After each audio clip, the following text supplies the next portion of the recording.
J'invite le président Jean-Noël Mabiala à ouvrir la cérémonie. Chers amis, mesdames, messieurs, chers invités,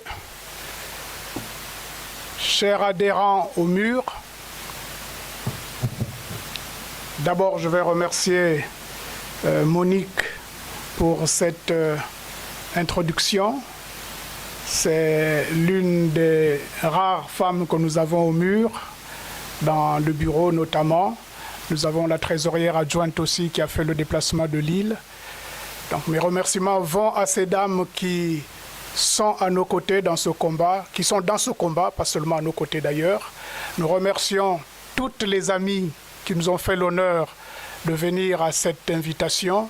Et bien entendu, nous remercions tous les amis qui les accompagnent. Aujourd'hui, nous sommes le 10 septembre, nous sommes à un an, presque, un peu plus d'un an, du combat qui s'est engagé au Congo depuis le projet de changement de constitution. Nous sommes à 9 mois, un peu moins, de l'existence du mur. Nous organisons aujourd'hui un événement majeur, un événement extraordinaire dans l'environnement politique de la diaspora, pas seulement pour le petit mouvement qui est le nôtre, mais je pense pour toutes les formations politiques congolaises à l'étranger. Donc merci à vous qui avez pris le temps de venir participer à ces travaux. Cette rencontre est d'abord une rencontre, comme nous l'avons dit dans la communication, réservée aux membres du mur, mais nous avons voulu, puisque sur le combat, dans ce combat, nous ne sommes pas seuls, nous avons voulu associer les formations politiques qui partagent notre engagement. La communication, l'invitation a été passée à tous les acteurs de la diaspora pour participer à cette journée. Alors, qu'est-ce que l'Université d'été du Mur? L'Université d'été du Mur, c'est un événement qui avait pour vocation de faire un point de notre parcours. Au bout de 7 mois, donc, le mur a été créé le 20 février 2016. Le 20 février 2016, donc nous, on se devait, 6 mois après, de faire un petit bilan. Ce petit bilan, il est rapide.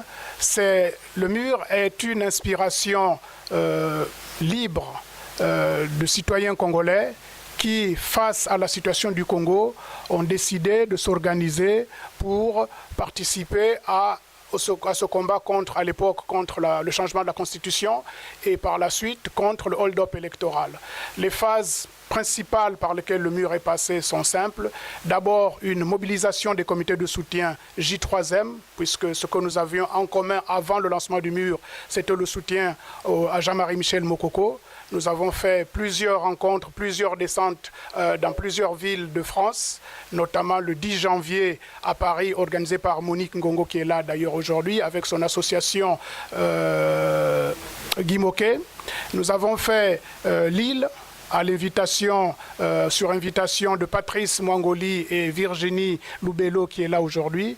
Le groupe Lille est encore plus dynamique puisque c'est à Lille, notamment à Roubaix, que nous avons fait notre premier séminaire de préparation des États généraux de la Nation. On parle souvent de séminaire de préparation des États généraux de la Nation. Il faut souligner que c'est une préoccupation que tous les candidats à l'élection présidentielle du 20 mars ont partagée, pour dire qu'à la chute du régime de Brazzaville, au moment de la transition, il se devra de faire un point, de faire un état des lieux. Voilà pourquoi le mur s'est saisi de cette préoccupation pour faire un travail en interne, pour faire un travail préparatoire. Donc, dans le parcours du mur, je citais le passage à Roubaix, c'était le 16 avril. C'est tout un symbole parce que le 16 avril, c'est la date où le régime de Brazzaville, notamment M. Denis Sassou Nguesso, après son hold-up électoral, prêtait serment. Nous étions donc, nous, membres du mur et sympathisants à Roubaix, pour plutôt travailler à l'avenir du pays. C'est tout un symbole qui montre que justement, quand les horizons sont bouchés, il y a des esprits qui gardent confiance et qui travaillent avec détermination. Après, avant même d'ailleurs le séminaire de Roubaix, le MUR a lancé une des actions phares du MUR, c'est la souscription, la collecte de fonds pour le soutien de la campagne de Jean-Marie Michel Mokoko. C'est une action qui a été fructive, qui a été importante. L'opération SOS Pool, c'est une opération qui a été discrète, montée par nos amis de Roubaix là encore. Nous avons mobilisé un conteneur de 20 mètres cubes avec les médicaments de première nécessité que nous avons acheminés au Congo, qui sont arrivés aujourd'hui au Congo. Herman Yoka, qui coordonne la commission justement humanitaire sous la vice-présidence de Monique, qui est vice-présidente chargée des affaires sociales et de la santé, nous dira sûrement un mot dans le bilan que nous aurons tout à l'heure. Donc ça, c'est l'une des actions concrètes que nous avons pu réaliser. C'est donc au bout de ces quelques temps qu'il nous fallait faire le point d'aujourd'hui. Ça, c'est pour le bilan de 6 mois passés. Mon propos préliminaire va aussi vers la situation actuelle au pays. Je n'irai pas dans le détail, je résumerai cette situation par 3 points. On a en fait 3 choix en quelque sorte, s'il faut appeler ça des choix. Le premier, c'est la résignation. Face au viol de la Constitution, face au hold-up électoral, il y a 2 façons de faire ou 3 façons de faire. Ou on croise les bras, on cautionne le statu quo, on cautionne le hold-up électoral, donc on est dans la résignation, parce qu'on pense qu'on ne peut rien faire. C'est la première attitude. La deuxième attitude, c'est l'attitude que nous avons pendant 6 mois qualifiée d'attitude désespérée. On peut s'attendre à un acte désespéré d'une personne qui passe par ou entreprend un coup de force. Je dis désespéré parce que, vu l'armada, vu la mobilisation des moyens du pouvoir de Brazzaville aujourd'hui, on peut craindre qu'une telle attitude soit vouée à l'échec. Mais personne n'est maître du destin, personne ne sait de quoi est fait demain. Donc nous pensons que c'est quelque chose qui est possible. Ce n'est pas le choix du MUR simplement par mesure des rapports de force, mais c'est une attitude possible. Ce que nous craignons avec cette attitude, c'est que, comme disait Jean-Marie Michel Mokoko, il dit ceci: tout en étant militaire de formation, je déteste les guerres, parce que la guerre se gagne avec le sang et les larmes des autres. Donc pour les membres du MUR, pour les fondateurs comme les acteurs du MUR, la solution de la violence n'est pas notre priorité. La troisième solution, la troisième possibilité, c'est le dialogue, c'est la discussion. Et depuis quelque temps, depuis près de 3 mois, on parle de dialogue inclusif avec toutes les forces politiques du Congo. Cette voie, pour nous, est importante. C'est celle sur laquelle nous avons, en quelque sorte, la maîtrise, puisqu'il s'agit de discuter, puisqu'il s'agit de civisme. C'est la voie du civisme, c'est la voie de la démocratie, c'est la voie de la civilisation, à côté de la barbarie. Les 2 autres voies que j'ai évoquées, ce sont des voies de barbarie. C'est les voies de la violence, où c'est la règle du plus fort, je suis là, je m'impose, ou c'est la règle aussi de celui qui se croit plus fort pour vouloir évincer l'autre. Donc la troisième voie, celle du dialogue, la discussion, est celle que nous privilégions nous. Voilà pour nous l'état actuel du Congo.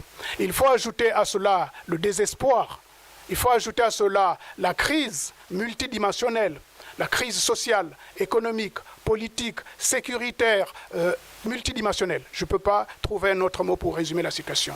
Le Congo est dans un désarroi, le peuple congolais désespère et tout le monde est en quelque sorte dos au mur. Et ce n'est pas un jeu de mots pour dire que nous avons aujourd'hui choisi d'organiser le MUR comme un rempart, comme un abri, une solution d'abri pour protéger, pour espérer demain protéger les Congolais. Voilà, résumer un peu la situation du Congo. Il reste un mot à dire sur notre état d'esprit. Qu'est-ce qui mobilise les membres du MUR? Qu'est-ce qui me mobilise, moi, en tant que président du MUR, en tant que l'un des membres fondateurs? Il y a 3 choses que nous ne pouvons pas, que personne ne peut nous discuter en quelque sorte. La première, c'est l'espoir. Nous sommes nombreux et tous les Congolais ont fondé l'espoir d'une alternance démocratique au Congo. Nous connaissons l'histoire du pays. La première phase de démocratisation du Congo a commencé dans les années 90 avec la conférence nationale de 1991. C'est le premier espoir de changement et de démocratie au Congo. Nous avons été nombreux à être désespérés, désabusés par le coup d'État qui a eu lieu en 1997, qui a ramené la violence comme mode d'alternance politique au Congo. En 2002, le régime en place s'est engagé dans une voie de restauration de la démocratie avec la Constitution de 2002. Là aussi, nous avons été nombreux à croire que l'espoir est possible. Le retour à la civilisation est possible. Le retour au fameux vivre ensemble était possible.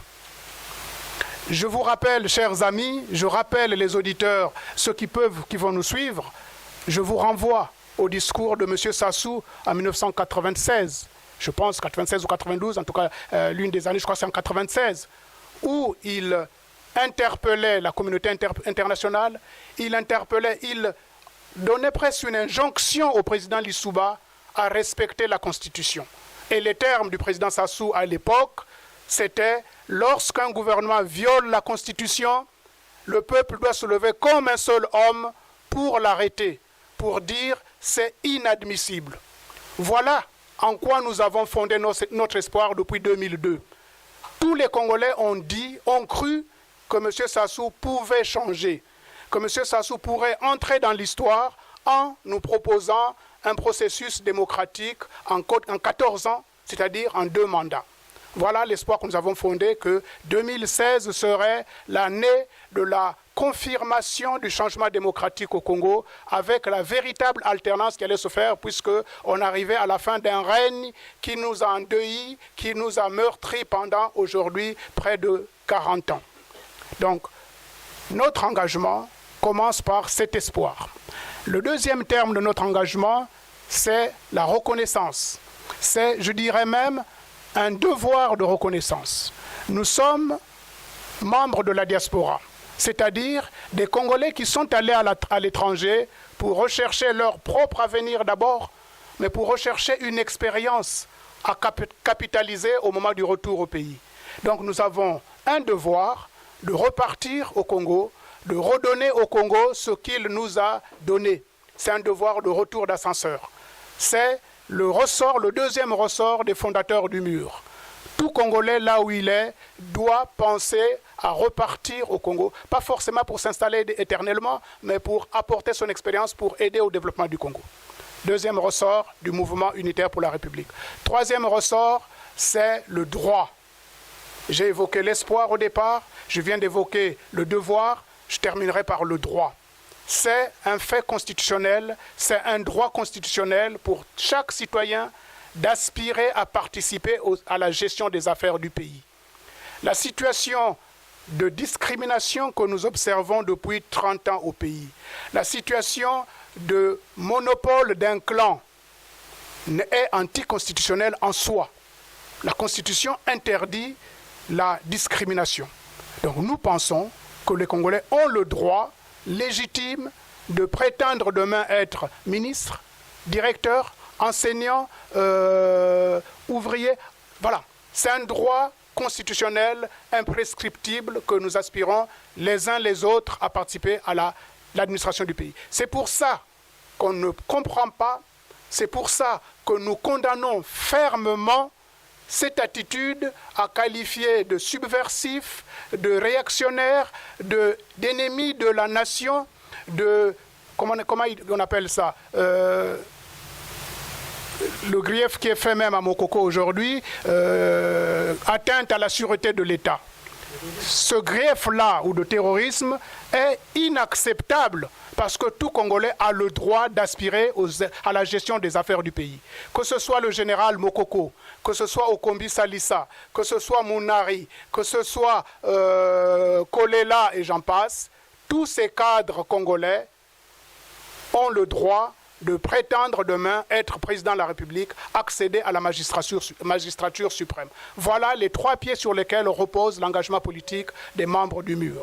Nous croyons que tôt ou tard, la raison l'emportera et nous travaillons dans ce sens. Nous sommes déterminés et nous resterons actifs jusqu'à la victoire.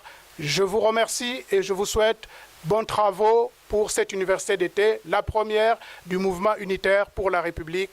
Merci.